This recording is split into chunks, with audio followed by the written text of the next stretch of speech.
O presidente americano Donald Trump declarou abertamente que o novo líder supremo do Irã não poderá governar se os Estados Unidos não aprovarem sua candidatura. No próprio Irã já foi declarado que, por enquanto, não vão revelar o nome do novo líder devido a preocupações com sua segurança. Mas, nesta edição, eu proponho, em primeiro lugar, analisar a declaração de Donald Trump, que, é preciso admitir, conseguiu estabelecer um governo pró-americano na Venezuela. Mas também, e esse é o segundo ponto, vamos simplesmente lembrar quantas vezes na história os Estados Unidos já impuseram governantes convenientes para si em outros países e o que acabou resultando disso. De antemão, digo que não devemos subestimar as palavras de Donald Trump sobre aprovar o futuro líder supremo do Irã.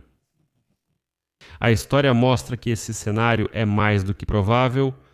Meu nome é Alexei Petty. Este é meu projeto autoral Teorias da Conspiração, no qual justamente desmentimos teorias conspiratórias e analisamos processos geopolíticos complexos, mas em palavras simples. Prepare-se, aqui haverá muitos fatos, muita história e muitas referências a como os Estados Unidos já mudaram líderes em diferentes países em vários períodos da história.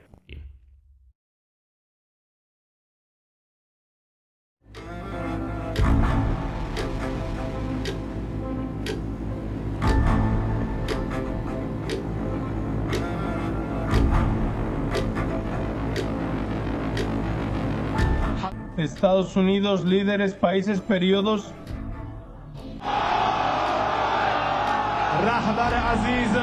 Os Estados Unidos mudaram líderes em diferentes países em vários períodos da história. Legendas criadas por Dima Torzok.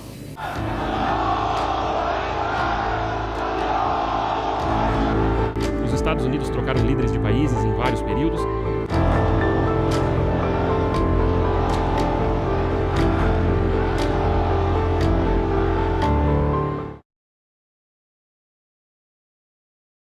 Então, vou começar dizendo que os Estados Unidos da América têm uma longa história de intervencionismo, mas o presidente Trump, nos últimos meses, tem sido especialmente franco sobre suas intenções no exterior.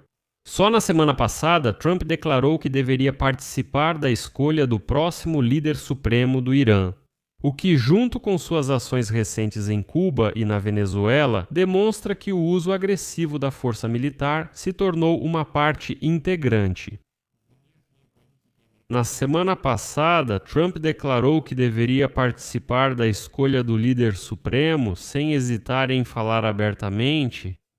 E agora muitos acusam justamente Donald Trump de agir como um ditador, dizendo: como pode ser assim? No entanto, isso está longe da verdade. As ações recentes em Cuba e na Venezuela demonstram que a agressão é inerente. Donald Trump está longe de ser o primeiro na história dos Estados Unidos, e agora vou explicar por quê.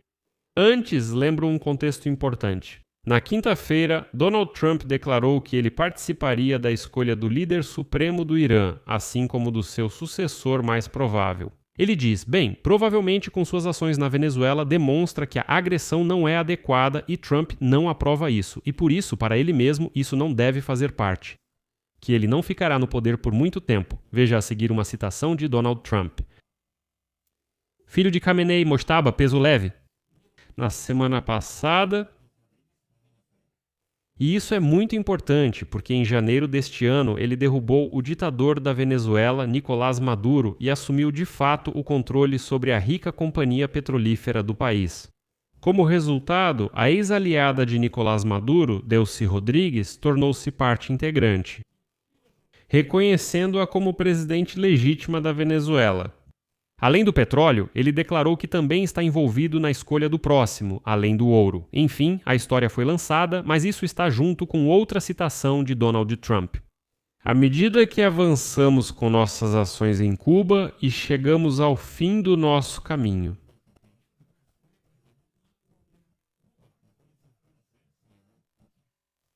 Além disso, recentemente, Trump declarou que ele deve escolher o próximo líder supremo no hemisfério ocidental e insinuou que alguns líderes podem perder seus cargos.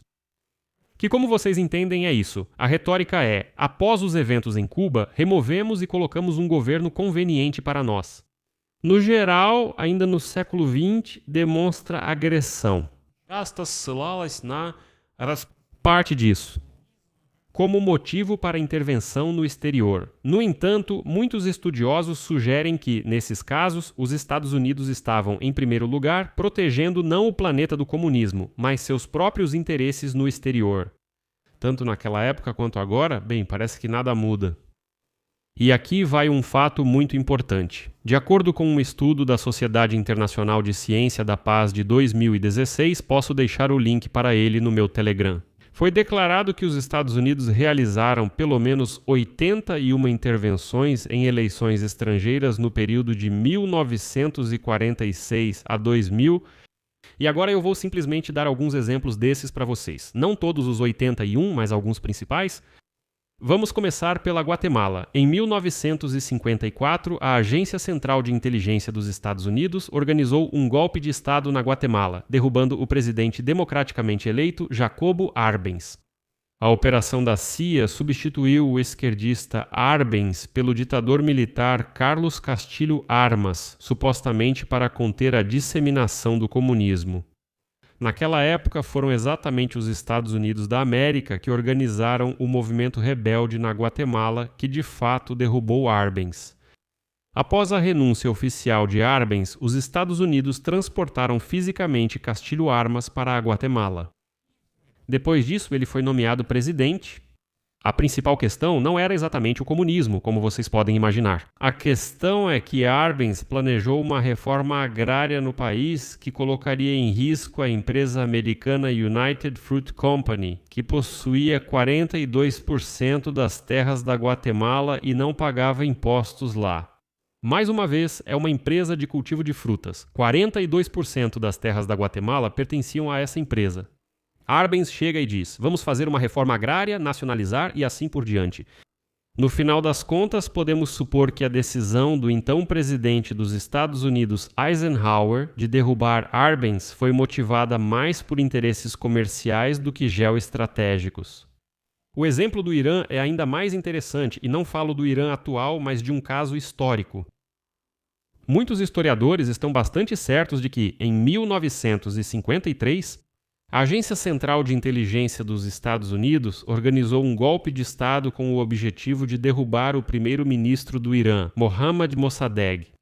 Entre os documentos da CIA que foram desclassificados, encontraram um rascunho da história interna do golpe chamado Operação para Estabelecer um Governo Pró-Ocidente no Irã, no qual é exposta a intenção da CIA de provocar a queda do governo de Mossadegh e substituí-lo por um governo pró-Ocidente liderado pelo Shah Zahedi como primeiro-ministro.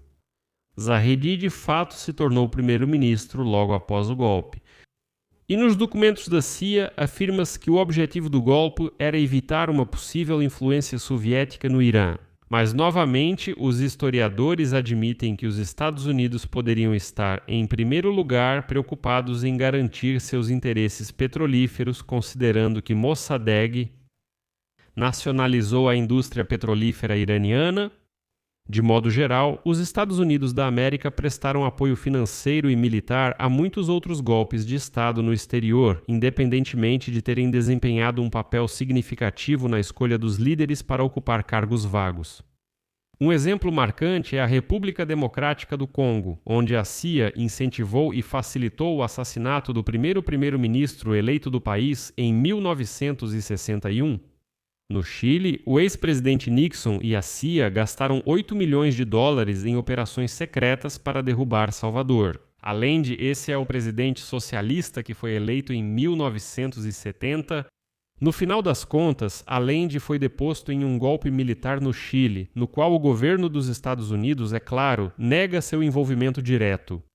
Além disso, especialistas afirmam que a CIA dos Estados Unidos tentou facilitar a derrubada de regimes ou interferiu nas atividades dos governos de países da América Latina, em particular em países como República Dominicana, Brasil, Honduras e Cuba.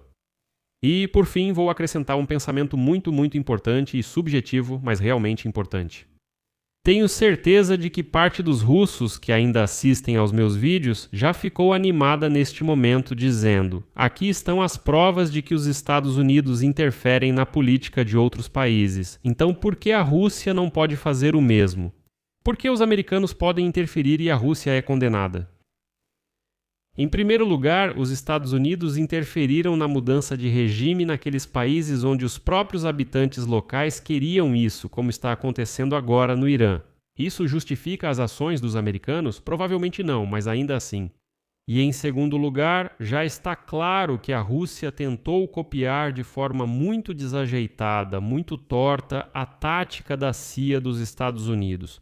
Quando dizia que supostamente parte dos ucranianos pediu ao Kremlin para enviar tropas e ajudar os falantes de russo no Donbass, no Sudeste e na Crimeia. Mas acabou que apenas uma parte muito pequena dos ucranianos ficou feliz com a invasão, muito poucos. Por isso a Rússia se meteu nessa guerra por anos porque não conseguiu inventar nada sozinha e tentou copiar a tática dos americanos de trocar o governo em um país. Mas quando você mesmo não é capaz de nada e só tenta copiar, acaba acontecendo o que aconteceu. Aqui vou colocar reticências. Quero deixar claro que este episódio foi uma forma de reflexão e não, algum tipo de diretriz ideológica, digamos assim. Por isso vou colocar reticências aqui. Sua opinião e conclusões, escreva nos comentários. Russos, não precisam se esforçar, vou banir vocês. Não me interesso pela opinião de vocês, deixo claro. Russos, a opinião de vocês não importa aqui. Não entendo por que estão no YouTube americano, o YouTube inimigo. É isso. Fiquem bem. Tchau para todos.